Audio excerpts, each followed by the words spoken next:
Antara paparan menarik hari ini. Langkah Dubai, Timbalan Menteri bakal saman pefitnah. GPS tak ada masa layan drama politik. Ismail Sabri tidak terlibat langkah Dubai. Kualiti bahas pembangkang masih kurang isi.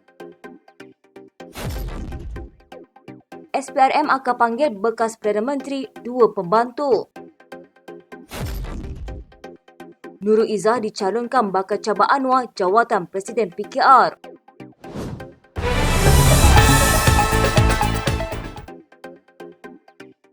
Timbalan Menteri Sumber Manusia Abdul Rahman Mohamad berkata dia akan memfailkan saman terhadap seorang individu yang didakwa mengaitkannya dengan langkah Dubai. Abdul Rahman juga telah memfailkan laporan berkenaan perkara itu diiringi kira-kira 100 pemimpin cawangan dan bahagian UMNO Lipis. Menerusi hantaran di Facebook, dia menafikan dia berada di sekitar Dubai di mana pemimpin Perikatan Nasional didakwa bertemu dengan ahli parlimen kerajaan untuk merancang plot menjatuhkan kerajaan. Dengan mana-mana pihak untuk merubah kerajaan ini. Dan kalau kita melihat kerajaan ini ada 153 sokongan parlimen. Jadi kenapa perlu saya bilang ada lagi move dan betul-betul untuk jatuhkan kerajaan. Dalam satu video yang dimuat naik di YouTube, seorang lelaki dilihat membacakan senarai nama termasuk Abdul Rahman daripada artikel yang disiarkan di sebuah laman web. Lelaki itu turut mendakwa pihak yang terlibat kecewa kerana tidak dilantik sebagai Menteri Kabinet. Abdul Rahman dilantik sebagai Timbalan Menteri ketika rombakan Kabinet pada bulan lalu. Dia berkata bagi mengelakkan dakwaan itu diulang dan bagi membersihkan namanya, tindakan undang-undang yang berat akan diambil terhadap individu tersebut. Dan polis dulu saya nak tengok respon pada yang buat posting ini. Apakah yang akan beliau pula lakukan. Kalau beliau cuba mencabar, kita akan lawan pada sebelum melalui kesamaan.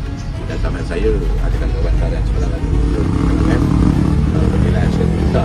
Mungkin itulah nilai yang saya akan letakkan. Ketika desas-desus mengatakan pembangkang sedang mengatur langkah menjatuhkan kerajaan pusat, Gabungan Parti Sarawak mempertegas sokongannya kepada kepimpinan Perdana Menteri Datuk Seri Anwar Ibrahim. Ahli Majlis Tertinggi Parti Persatuan Bumi Putera Bersatu, Fazrudin Abdul Rahman menjelaskan pada satu kenyataan, rampasan kuasa politik seperti yang dikatakan langkah Dubai yang bakal menjerumuskan negara ke dalam krisis yang lebih mendalam. Sarawak memerlukan kerajaan persekutuan stabil yang akan memacu pemulihan ekonomi negara demi kepentingan rakyat. Katanya Timbalan Perdana Menteri Datuk Seri Fadilah Yusof turut menyuarakan sentimen yang sama bahawa keutamaan GPS adalah untuk mengutamakan pentadbiran yang stabil. Saya mesti mengulangi bahawa seperti yang dikatakan oleh Premier Sarawak, Datuk Patanggi Tan Sri Abang Johari Tun Openg, GPS akan terus menyokong kerajaan pimpinan Perdana Menteri Datuk Seri Anwar Ibrahim hingga pilihan raya umum akan datang. Menurutnya, GPS tidak mempunyai masa untuk melayan drama politik yang akan menjejaskan kestabilan pentadbiran dan membatalkan usaha untuk mengembalikan ekonomi ke landasan yang betul. Dia mengulas gesaan Presiden Parti Bumi Kenyalan, Vu Lisan supaya GPS merebut peluang daripada langkah Dubai yang didakwa itu. Fazrudin berkata kenyataan Vu hanya menjadi pembakar api dengan motif asas untuk mengganggu kestabilan politik negara. Katanya sejak dulu lagi, PBK dan Vu sentiasa berusaha untuk memacu semangat rakyat Sarawak dan tidak pernah ikhlas memperjuangkan Sarawak. Parti itu hanya berusaha untuk melayani diri mereka sendiri untuk tujuan politik. Saya menyarankan agar beliau membuka mata dan mengakui kejayaan dan pencapaian yang telah dicapai oleh kerajaan GPS dan Premier Datuk Patinggi Tan Sri Abang Johari Tun Openg. Ahli Parlimen Bera, Datuk Seri Ismail Sabri Yaakob selamat menunaikan ibadah umrah dan terus menaiki penerbangan pulang ke Kuala Lumpur tanpa singgah di Dubai. Pegawai khasnya Afifi Aris berkata, ia sekaligus menakis dakwaan sesetengah pihak bahawa bekas Perdana Menteri itu terlibat dalam langkah Dubai bagi menukar kerajaan. Katanya, Alhamdulillah perjalanan ibadah umrah yang sangat mendamaikan. Pertamanya ingin saya memaklumkan kesihatan Perdana Menteri ke-9 dan keluarga sihat sepanjang mengerjakan ibadah umrah. Keduanya, diri saya menjadi saksi kami semua tinggalkan seketika perihal politik negara dengan tumpuan mencari keredaan ilahi dengan menunaikan ibadah wajib dan sunat untuk meraih pahala berganda. Tambah Afifi, Masjid Nabawi di Madinah juga menjadi saksi dua sahabat akrab dipertemukan apabila Timbalan Perdana Menteri Datuk Seri Dr. Ahmad Zaid Hamidi dan Ismail Sabri berjemaah dalam saf yang sama, dijarakkan dengan 6 jemaah sahaja. Malah katanya usai solat Johor, Ismail Sabri terus bangun ke arah Presiden UMNO itu untuk bersalaman dan bertanya khabar. Katanya, saya kira janganlah libatkan cerita karut mengenai bos saya dengan pelbagai teori dongeng. Sepanjang beliau tidak menjadi Perdana Menteri, saya lihat aktiviti Datuk Seri sendiri sudah sibuk dengan pelbagai program termasuk riadah di hujung minggu. Kepada yang berada di kerajaan, jalankan tanggungjawab dengan keyakinan bahawa mandat kerajaan kukuh. Apa yang kalian janji, cuba laksanakan agar kerajaan perpaduan ini boleh diterima rakyat. Afifi turut menitipkan nasihat kepada yang masih berhasrat untuk menumbangkan kerajaan sedia ada. Katanya kepada mereka yang bercita-cita mahu kembali ke Putrajaya, rezeki dalam politik tidak pernah salah alamat, tapi jangan memijak dan membunuh saudara kita demi cita-cita politik kalian. Atau dengan tertib, bukan asyik bercerita esok tumbang. Kalian pembangkang kerajaan dengan pelbagai agensi ini mestilah ada strategi juga. Jadinya tempoh besar kita pada PRU 16. Bekas Ahli Parlimen Damansara Tony Phua berkata, kualiti perbahasan di kalangan wakil rakyat pembangkang hari ini masih kurang isi. Oleh yang demikian, wakil rakyat daripada kedua belah pihak perlu meluangkan lebih banyak usaha untuk mengkaji serta memahami asas-asas dasar dalam polisi awam. Katanya salah satu perkara paling ketara anda lihat hari ini dalam perbahasan di Parlimen, bukanlah saya mengikuti dengan sangat dekat, adalah benar-benar hampir tiada isi pada perbahasan dalam kalangan wakil-wakil pembangkang. Isu-isu dan topik yang dibangkitkan ahli parlimen pembangkang serta bersifat satu dimensi, contohnya tentang kaum, agama, arak dan pakaian. Mentadbir negara melibatkan banyak perkara-perkara lain dan anda hanya mahu bercakap tentang kaum, penggunaan bahasa, isu-isu agama, arak dan pakaian. Puan menambah isu-isu yang dibangkitkan di Parlimen lebih baik ketika Pakatan Harapan menjadi pembangkang. Puan turut berkata menubuhkan kabinet bayangan berfungsi dalam teori tetapi realitinya ia membawa permasalahan yang berbeza seperti memberikan portfolio menteri kepada parti yang berbeza dalam sesebuah gabungan. Katanya kita mempunyai 3 parti dalam gabungan kerajaan, jadi mengapa perlu ada parti tertentu menjadi menteri bayangan kementerian tertentu? Katakan jika bayangan menteri kewangan adalah seorang Cina atau India, orang akan bertanya mengapa. Pertikaian ini tidak hanya akan berlaku dalam gabungan parti tetapi juga dalam kalangan orang awam, tetapi bayangan sebelum perang atau pilihan raya sebenar ia tidak berbaloi. Sebaliknya, Puan mencadangkan membentuk jawatan kuasa yang disertai oleh setiap ahli parti bagi membincangkan dasar-dasar yang mana ia merupakan pendekatan Pakatan Harapan sebelum ini. Ditanya adakah itu merupakan strategi yang berjaya, Puan berkata ia adalah pilihan yang paling praktikal. Katanya walaupun menteri kabinet bayangan dilantik, individu tersebut perlu bergantung pada pasukan untuk mencipta dasar-dasar bayangan. Bagi saya, kemungkinan bertepan dengan pertikaian mengenai jawatan yang tidak begitu penting sebelum pilihan raya akan mengatasi sebarang kelebihan daripada melantik kabinet bayangan.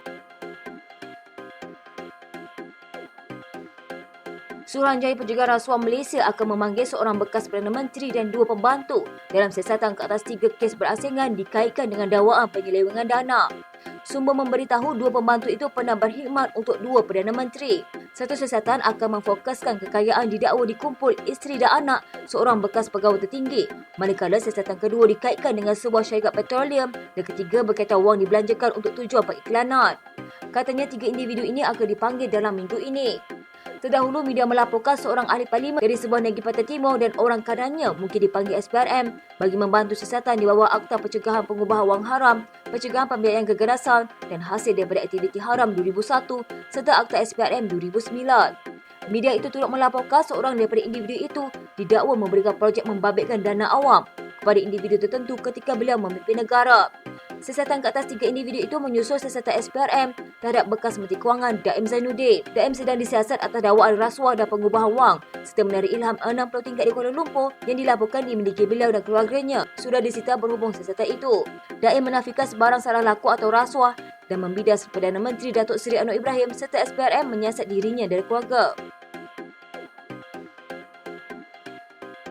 Naib Presiden PKR Nurul Izzah Anwar patut memimpin parti itu pada PRU 16 agar kursi-kursi parlimen yang tidak dimenangi pada PRU lepas dapat ditawar semula. Hasan Karim membandingkan anak Perdana Menteri Datuk Seri Anwar Ibrahim itu dengan Benazir Bhutto dengan Megawati Soekarno Puteri. Ahli Parlimen Pasir Gudang menyifatkan Nurul Izzah sebagai pemimpin yang berkaliber dan berpengalaman. Katanya jika Nurul Izzah yang mempunyai watak kepimpinan yang karismatik seperti Benazir Bhutto dan Megawati Soekarno Puteri berjaya dalam misi tersebut, maka tanpa syak lagi beliau Prime Minister material dan akan muncul kembali sebagai pemimpin masa depan PKR yang amat menjanjikan. Hasan berkata prestasi PKR pada PRU tahun lepas tidak memuaskan apabila kalah di 18 kursi, termasuk Perkhidmatan PAUH, kursi parlimen dipegang Nurul Izzah selama 1 penggal. Ketika PRU 14 pada 2018, PKR memperoleh 49 kursi parlimen. Di Selangor juga yang dianggap benteng kebal PKR, prestasi parti itu mengecewakan apabila gagal memperoleh majoriti 2/3 pada PRN Ogos. Tahun lepas, PKR kehilangan Kuala Langat dan Kapal, 2 kursi yang dianggap selamat kepada Perikatan Nasional.